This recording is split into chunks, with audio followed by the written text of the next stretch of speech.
I would just like to point out right now that as I'm filming this, there is a muffin on my lap. We'll see how long she stays there, but she's there right now. Hey guys, I'm Angie Designs and welcome back to my YouTube channel. Every year towards the end of the year, I like to do an annual Q&A video, and now is the time to do so. So I've asked my followers over on my community tab here on YouTube, on Instagram, and on Facebook for questions, and I've received some really good ones today. So I've actually had to pick only a few because there were actually quite a bit this time around. I picked a few, and today we're gonna start by answering them all. So this first question comes from Blanche Hyrule on Instagram. Have you ever felt giving up on one of your cosplays? If yes, how did you fight it? So this is something that all cosplayers, all artists will eventually come across, where they'll feel like I'm not getting this isn't working out, and you have the feeling you want to give up. So something I like to do if I'm having these kind of feelings towards a project is to remove myself from that project for a while instead of pushing through and just continuing on in that kind of mental state. Because if you keep doing that, you're gonna make more mistakes, you're gonna not have as much fun with it, it's gonna feel like a chore and not like something enjoyable. Sometimes it's about taking maybe a few days away from it, not thinking about the project, not working on it, and sometimes that ends up being quite a long break and moving on to another project in between. I've definitely grew tired of certain projects and have to remove myself from them and then move back to them later. And that's basically the best advice I have for dealing with that. Because especially if it's a project that you really want to do, but you're just not in the right mind space, take a break from it and it might help a lot. This next question is from my YouTube video about my Zelda collection, and it's from Princess Licorice. I believe that's how I say your name. I've never actually said it out loud, so I'm not sure. I'm very sorry if I mispronounced it. Let me know in the comments how to actually pronounce that correctly. Since you haven't done a Zelda cosplay in a while, what Zelda cosplays are currently on your cos plans? And what are even some of your dream costumes to make? So this is a great question because I always have several Legend of Zelda projects on the list of I need to do this, which honestly, most Princess Zeldas are on that list. One of the more urgent ones I would like to get to is Ocarina of Time Zelda.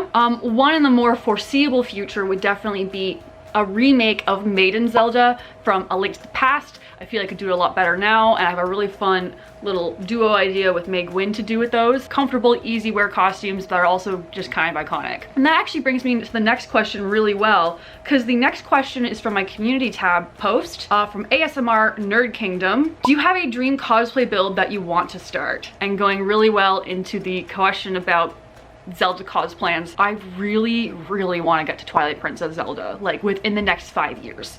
That is like, I want to do it. I feel I'm finally at a place where I have the skills to do it. I have a lot more knowledge on all the different techniques I could do to make it really pop, make all those details really nice. So yeah, Twilight Princess Zelda is definitely that dream cosplay, and also a dream Legend of Zelda cosplay. Here's a muffin. Also from my community tab, Kiki M asks, when is the appropriate time to use a serger? I asked because I feel like I'm using my serger willy-nilly and would like some guidance. Please and thank you. I appreciate how polite that question is. I love it. Usage of a serger can really be up to the user, to be completely honest. It is a great tool for clean finishing edges and also keeping things clean as you work on them. Like for example, when I use my Silk Dupioni, I oftentimes serge around all the edges beforehand, even if technically you wouldn't have to because the garment's lined, but it's just so that while I'm working on it, it doesn't fray anymore. I really like to use different seam finishes depending on the project. So on my Snow White gown, for example, it's all French seams on the skirt. I could have serged it, that still would have been a nice clean finish, but it just felt more appropriate to put in the French seams. It felt more like a historical thing, it felt more like a gown type technique, but a serger still worked really well there. So it is up to the user and up to your own aesthetic. So if you want the character to have serged edges, yeah, by all means. I don't think there's any such thing as using a serger willy-nilly. If you want to use your serger on every project, absolutely you should. It's a fantastic tool, especially if you have the rolled hammer on there, because then you can just have that nice little fine rolled hem on everything, which is what I have on the hems of my petticoats.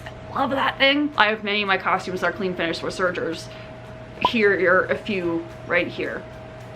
All serger finished. This next question comes from CyberFox007. As you prepare for WCS 2023, what is your current feelings / state of mind as you prepare to compete? To be completely honest, I don't feel like the fact that I'm going to Japan with Meg Wynn as Team Canada has really actually set in. Despite the fact that we've been like discussing it all this time since Otakuthon, despite the fact we've been meeting the other teams virtually, of course, and despite the fact that we're actually already working on stuff for it, it's still like once in a while I have to actually say and think like, wow, this is going to be happening. So far I've just been enjoying making and working on the updates to our costumes and working on the new costumes, but it's like it hasn't like almost sunk in properly. I'm not stressed or anything, I'm excited. So yeah, state of mind, is this real?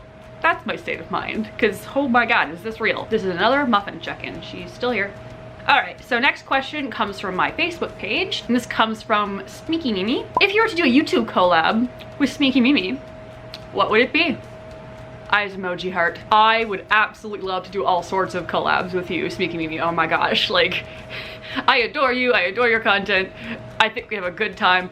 I feel like I would love to do something involving Legend of Zelda cosplay of some kind. I feel like I have a few ideas that I don't really want to put out into the internet quite yet. So maybe I'll DM you with that idea, and maybe in the new year we could work on something, because I have an idea, but I wouldn't want to like ruin the surprise of the potential idea. But I have an idea. This one comes from Funtime Guy from TikTok, and this is a comment on my Facebook. What do you do when you want to cosplay but have no energy to? Now, I'm assuming that this does refer to not exactly convention experiences, but more so like trying to get cosplay content out kind of things. A lot of times if I don't feel up to it, I don't end up in cosplay. I've been wanting to put on cosplay, get like a few little self-shot photos, to do a few duets on TikTok and stuff like that. I've just been too tired to be completely honest. I've been really tired recently. If it's a moment where like I'm expected to be in cosplay, I think about how much I like the character. Like if I sometimes then look at my cosplay repertoire and see which cosplay I'm just feeling in that moment. Because sometimes it's like, oh, my original plan was to do this character, but then you think about the other character and suddenly you're like, yeah, I feel like doing that character today. Like things like that can happen, which is really nice. If you want to get a cosplay but you just don't feel it, sometimes you just gotta look at the character, and that's okay. Muffin check-in, she's still here. This question, also from Facebook, comes from MDA Cosplay. Aside from obviously WCS in Japan, are you planning any other competitions for 2023? Probably not. Because we're working on a lot of stuff for WCS, we're working on the cosplays I mentioned in my other video, and working on updating our WCS stuff, I don't really have the time to work on another like competition worthy piece. I have a few other costumes around that could be fun to enter in things, but also I feel like I'm gonna be pretty busy a lot of the conventions I'm gonna be going to, and really busy just in life as well. Right now the focus will be WCS for sure, because we really want to do our best for you guys. We don't want to let the community down here in Canada, so we're focusing a lot on getting those to be as like polished as possible. This next question actually comes from Megwing Cosplay, and it says, what would be your dream con to attend? Probably KatsuCon. I've never been to a convention in the United States before, but I would like to attend some of these big American cons. I would love to meet some of these creators that I've seen attending these events and stuff like that. I'd like to try competing at them as well. Like they seem like amazing competition. I'd like to be see all these amazing costumes up close and personal. So probably KatsuCon the most, especially for that last reason. I see the cosplay Met Gala run by Cowboy Crunchies and all of them, and like all these amazing creators making beautiful things. And you know, I just kind of want to do that. I want to check it out. I want to see this all in person. So this question is also on my Facebook and comes from Phoebe, and it says, do you come up with your own cosplay sewing patterns, or do you prefer to use ones you find or buy and adjust to whatever you need? And if number one, how do you go about making them? So this will depend on the project. A lot of my costumes I do make from scratch using flat patterning methods and a little bit of pattern draping as well. If I happen to have a pattern, or I know that there's a pattern that's already super close to a character, I'm not gonna reinvent the wheel. If something's already near perfect, that's pretty cool. Twilight Princess Zelda, for example, that dream cosplay I was talking about, I do plan to make and draft that one all from scratch, but that's also because the patterns that are out there are not quite what I'd want to start with as a base to begin with, because I know Simplicity has a really good Princess Zelda pattern. It's just not quite what I want to start with. My brain has a way it's imagined on how I work on this costume, and that pre-made pattern is not exactly it. It's a beautiful pattern though, so if you want to use it, absolutely. Flat pattern drafting, I do talk a little bit about that. I have a few videos about drafting and draping and the differences between the two. I'll put some links to them down below. But I do like flat pattern drafting a lot. It's really cool taking measurements and math and turning it into wild shapes that end up being beautiful garments in the end. It's pretty cool. Muffin check-in. She's gone.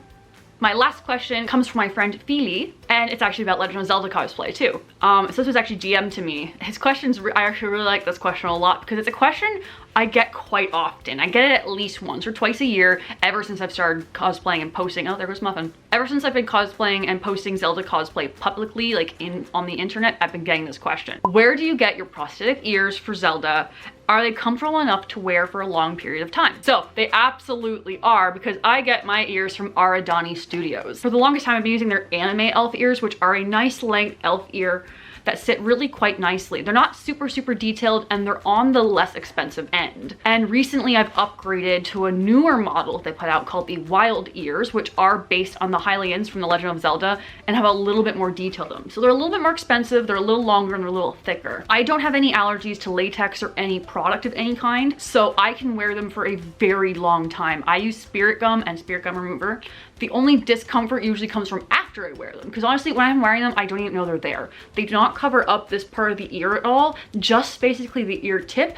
They can be blended in very well or hidden behind locks of hair and stuff like that. Sometimes it gets the glue gets a little stuck in your hair right here. And if you have some facial hair, same thing. So you might have to kind of like, you might have it there even with the remover. You might have it kind of there being bothersome for a little while. But honestly, I hardly even realize they're there. Would highly recommend. And with that, that's actually the last question I'm gonna get to. Otherwise, this video is gonna start to get very lengthy. Thank you guys so much for all your fantastic questions. Those of you familiar with my channel would know that usually after the Q&A comes my year in review video. So you can definitely look forward to that pretty soon. So be sure to like, subscribe, and all that good stuff. And I'll see you guys later. See ya. Just in case anyone's a little concerned why they haven't seen King recently, don't worry. He's still here. He's still a very good boy. He's actually hanging out on the spare bed as I film this today, because there's a spare bed down in the basement of our new place. So he's chilling in a little spare room down here as I film, and it's very nice. He's a good baby.